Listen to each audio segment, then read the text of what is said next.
Hello, everybody. I'm Dominic Hess, and today I want to relate Olla de carne to what you traditionally eat in America, or North America considered.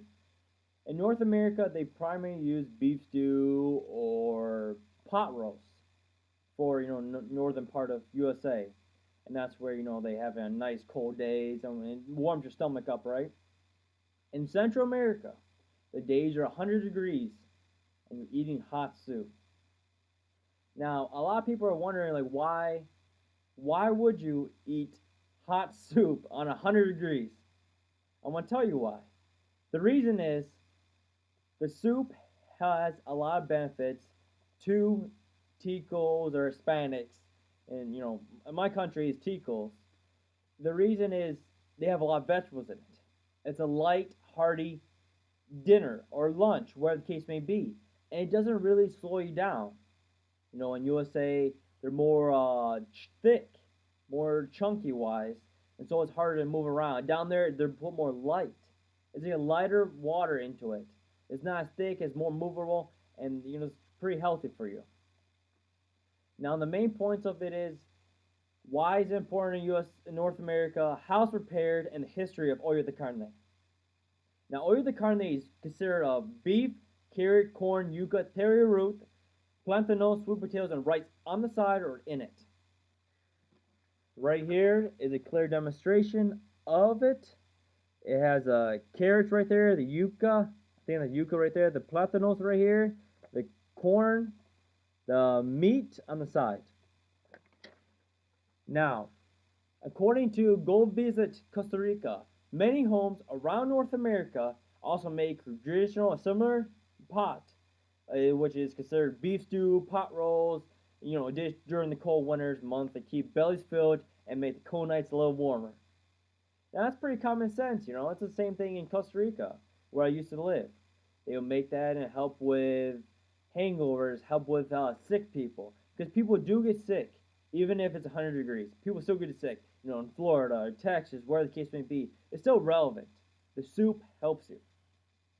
Now, the soup is also the olla de carne is also prepared in a 10 to 12-hour day.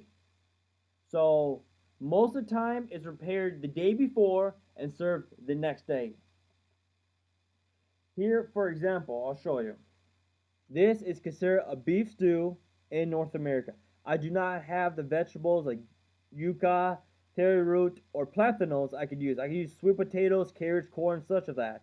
I did not use corn with that. I used carrots, beef, mushrooms, onions, garlic, stuff like that. I do not have the vegetables presentable in North America because it has to be locally produced. In North America, where I'm living right now, it's too cold to produce yuca and all their stuff. So, the aunties are the ones that prepare, which are tias in Spanish. According to MJ Blanco, this soup is normally prepared in big quantities due to the tradition of the antique families with a lot of children they need to feed. Easy to prepare, long periods of time, lasts a few days for 10 to 15 people, which most of the time is true in Central America, where a lot of families get together, have a big old soup, and enjoy themselves with a few beers. Now, the history of olla de carne is a little different. When it first started out, according to Sammy of 2018, she wrote this. The history of olla de carne is when farmers go to the bar after a long day of work and have a few beers with friends.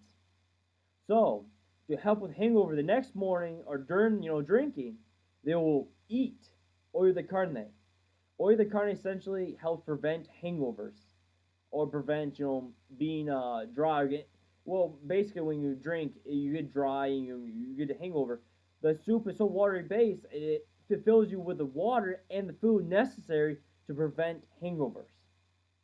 And that's how it became, olla de carne. That's why it became so popular because everyone loved it. They don't get hangovers. They enjoy it with friends and they love it. That's essentially what North America considers it to be. I mean, they don't use it as commonly in bars per se. They use more greasy food, but they do have soups on the side to help. Now, the big ideas of olla de carne is it helps feed a lot of people.